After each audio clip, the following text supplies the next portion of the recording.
The land didn't look like much to someone passing by for the first time.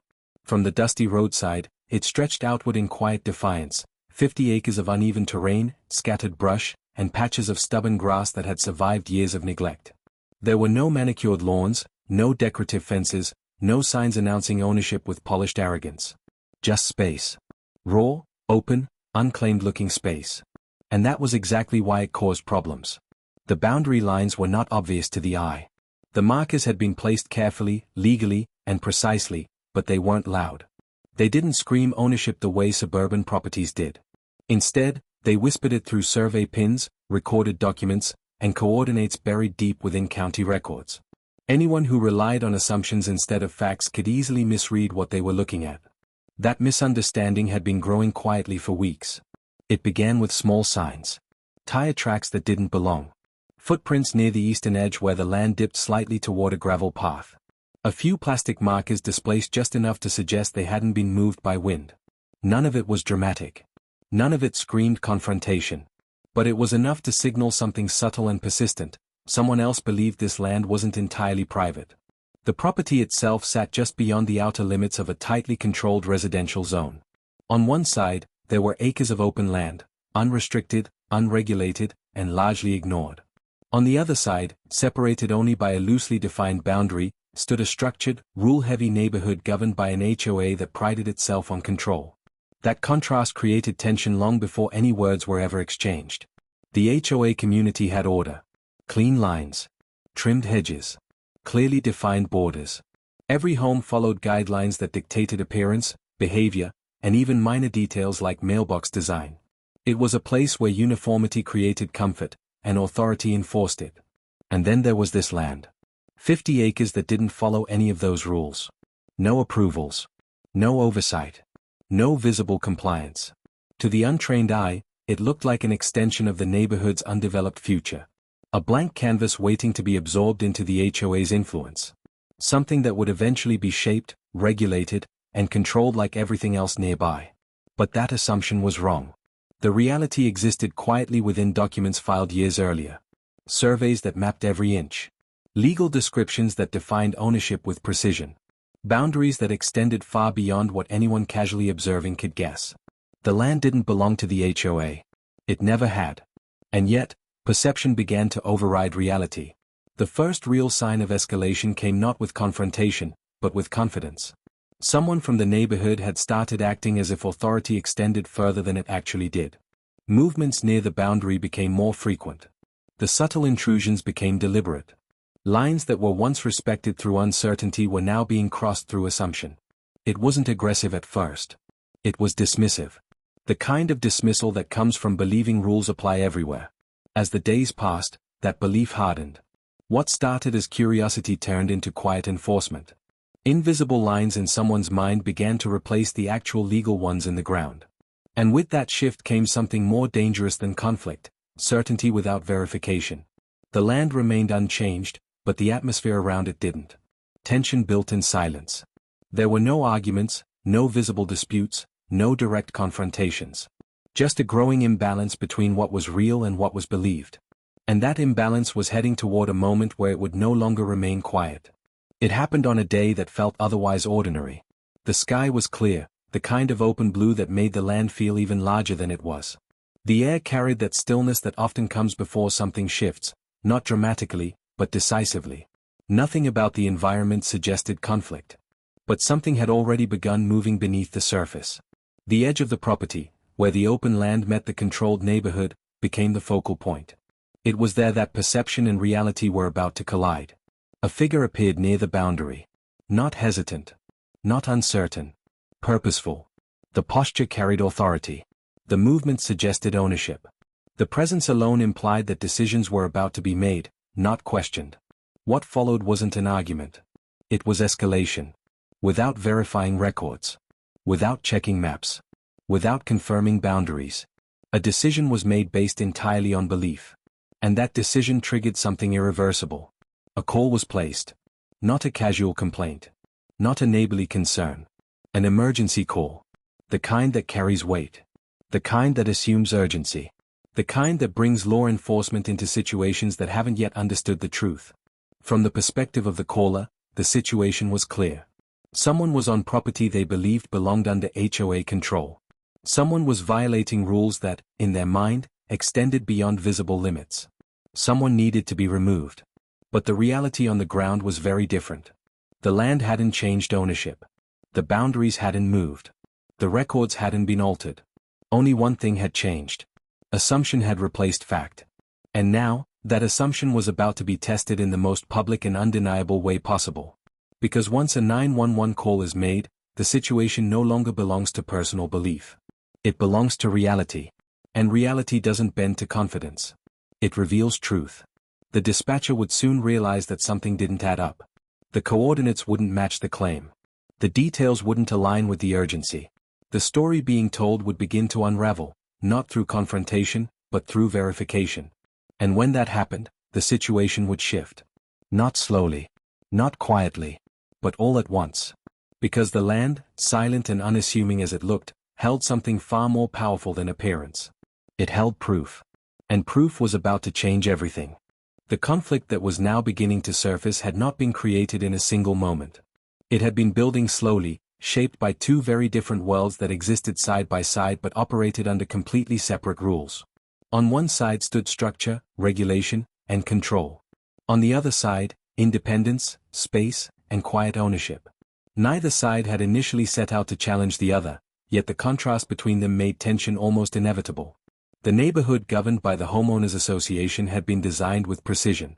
Every road curved with intention, every lawn maintained to a consistent standard, every home aligned with a shared aesthetic that reflected order and predictability. It was a place where boundaries were visible and reinforced not just by physical markers, but by expectation. Living there meant accepting a system where uniformity was not just encouraged, it was enforced.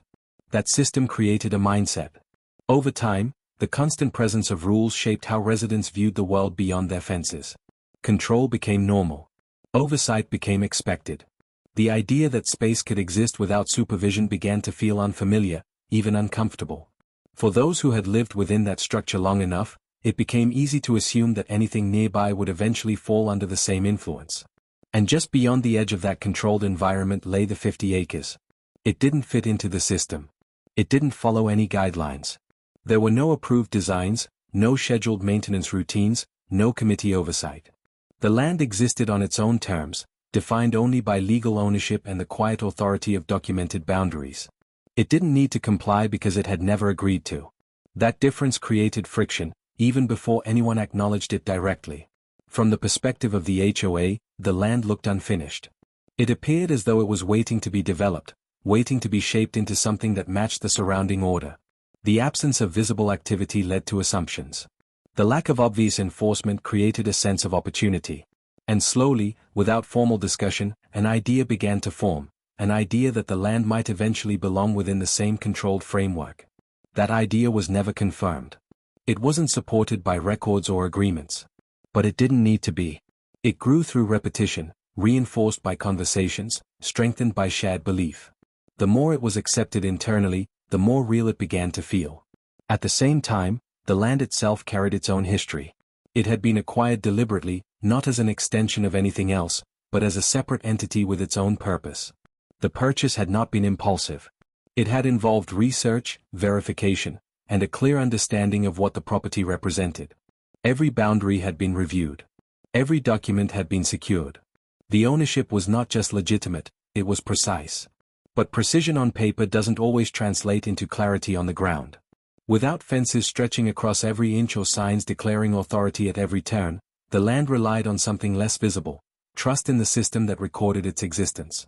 That trust assumed that if a question ever arose, the truth could be confirmed easily. It assumed that facts would take precedence over perception. What it didn't account for was how powerful perception could become when it went unchallenged. As time passed, the gap between what was real and what was believed began to widen. The HOA's internal narrative grew stronger, while the quiet reality of the land remained unchanged. That imbalance created a situation where one side operated with certainty, while the other remained largely unaware that its ownership was being questioned at all. There were no formal disputes filed. No official notices sent. No attempts to verify the situation through proper channels. Instead, the issue developed beneath the surface, shaped by assumption rather than evidence. That was the underlying struggle. It wasn't just about land. It was about authority.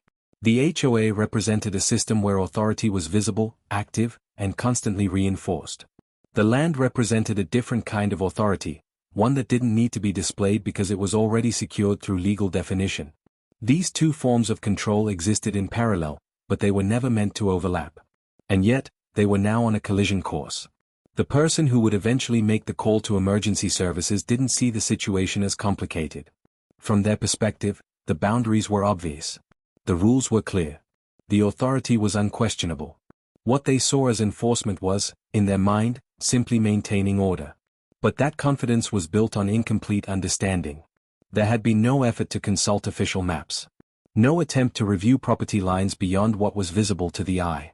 The belief in control had replaced the need for verification. And that belief had grown strong enough to justify action. Meanwhile, the land remained exactly as it had always been. Unchanged. Undisputed, at least officially. Waiting, in a sense, for the moment when its quiet truth would be tested against a much louder assumption. That moment had now arrived. The call to 911 was not just an isolated reaction. It was the result of everything that had come before, the gradual buildup of certainty, the absence of verification, the growing confidence that control extended further than it actually did. It was the tipping point where private belief transformed into public action. And once that line was crossed, there was no returning to quiet assumptions. Because emergency services operate on facts. They require clarity. They demand accuracy. They respond not to perception, but to information that can be confirmed. And in this case, the information being provided was about to face scrutiny.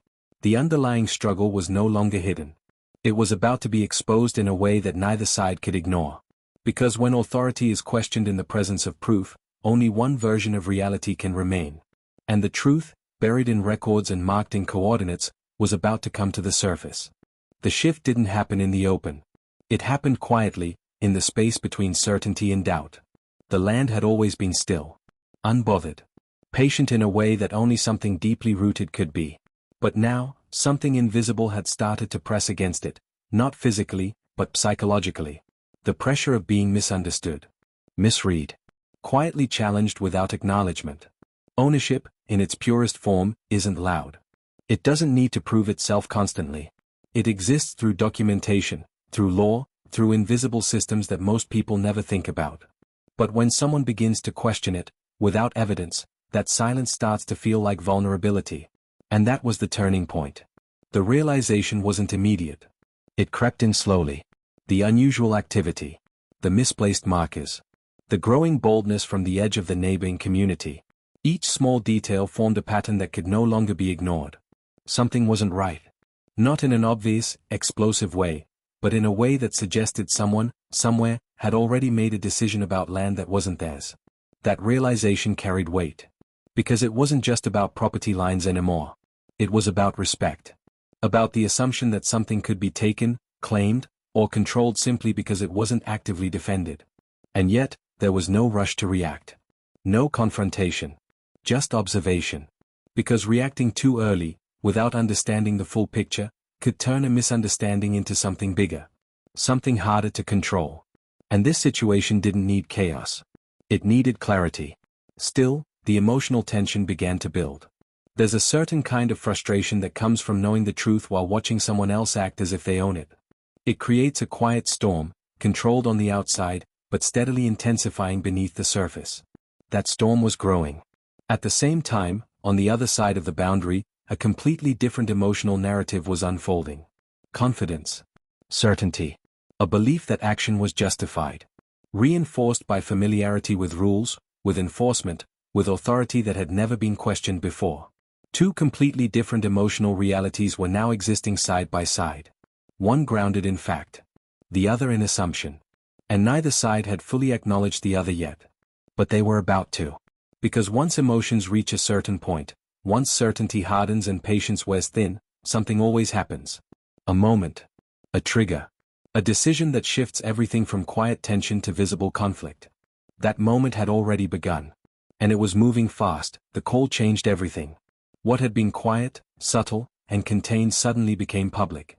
A situation that could have been resolved through a simple check of records was now escalating into something far more serious. The involvement of emergency services brought weight. It brought urgency. It transformed assumption into accusation. And once that line was crossed, there was no going back. The atmosphere shifted almost instantly. The open land, once silent and undisturbed, now felt like the center of something much larger. Not because anything physical had changed, but because attention had been drawn to it. Authority was now entering the space, and with it came scrutiny.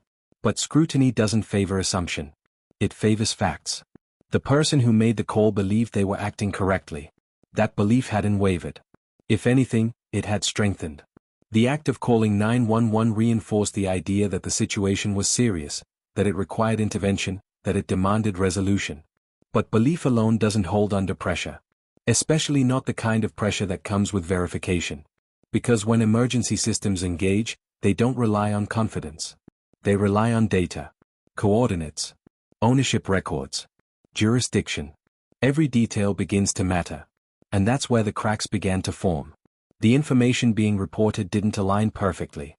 Small inconsistencies started to appear. Nothing dramatic at first, just enough to create hesitation. Enough to suggest that something needed to be checked more carefully. That hesitation was critical. Because it slowed everything down. And in that moment of slowed momentum, reality had time to catch up. The land hadn't changed. The records hadn't changed. Only the narrative was starting to shift. What had been presented as a clear violation was becoming less certain. The edges of the story were no longer sharp. They were blurring, reshaping, adjusting under the weight of verification. And as that happened, the tension didn't decrease. It intensified. Because uncertainty is far more uncomfortable than conflict. Conflict is direct. It has sides. It has clarity. Uncertainty creates doubt. And doubt spreads quickly. Now, what had started as a confident public challenge was turning into something unstable. Something unpredictable. The kind of situation where control begins to slip, not all at once, but in small, noticeable ways. And once control starts to slip, everything changes. Because the truth doesn't need force. It only needs exposure. The turning point didn't arrive with noise. It arrived with precision. While assumptions had driven the situation forward, facts were now stepping in quietly, but decisively. The kind of facts that don't argue, don't escalate, don't react emotionally. They simply exist, waiting to be acknowledged. Coordinates were checked. Records were reviewed. Boundaries were verified.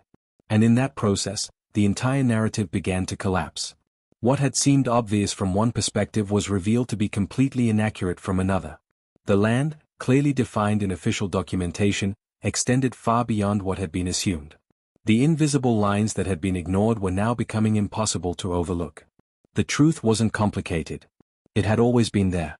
But it had been bypassed. And now, it was undeniable. The realization didn't hit all at once.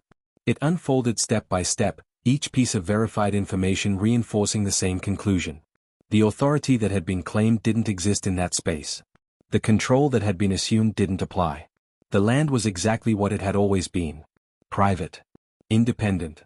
Untouched by HOA jurisdiction. That revelation carried more than just factual weight, it carried consequence. Because the situation had already escalated. A public claim had been made. Emergency services had been involved. The narrative had moved beyond private misunderstanding into documented action. And documented actions have impact. What had been intended as enforcement was now being reframed as overreach. What had felt like certainty was now exposed as assumption. And the difference between those two is significant. Because assumption can be dismissed. But documented mistakes remain. The shift in power was immediate. Not aggressive. Not confrontational. Just undeniable. The truth had surfaced, and once it did, everything else lost its foundation. In the end, the land remained exactly as it had always been. Unchanged. Unmoved. Unaffected by the storm that had briefly surrounded it. But everything else had shifted. The tension that had built over time didn't disappear, it resolved. Not through confrontation, but through clarity. The kind of clarity that leaves no room for interpretation. The kind that forces a reassessment of what was believed versus what is real. The situation, once driven by confidence and assumption, had come to a quiet but powerful conclusion. Truth had prevailed. Not because it was louder, but because it was accurate. The involvement of emergency services, while unnecessary in hindsight, had served a purpose. It had accelerated the process. It had forced verification. It had brought the hidden facts into the open faster than they might have surfaced otherwise. And in doing so, it revealed something deeper. Authority is only valid within its boundaries. Control only exists where it is legally defined. And belief, no matter how strong, cannot override documented reality. The land didn't need to defend itself. It only needed to be understood. That understanding changed everything. Not just in the immediate sense, but in the way the surrounding environment would move forward. Assumptions would no longer go unchallenged. Boundaries would be respected not because they were visible, but because they were real. The quiet space between perception and truth had been closed. And in that closure, something important remained. A lesson. Not loud. Not dramatic. But lasting. Because in situations like this, the outcome is never just about who was right or wrong. It's about what happens when reality is finally acknowledged. And once it is, there's no going back to assumption.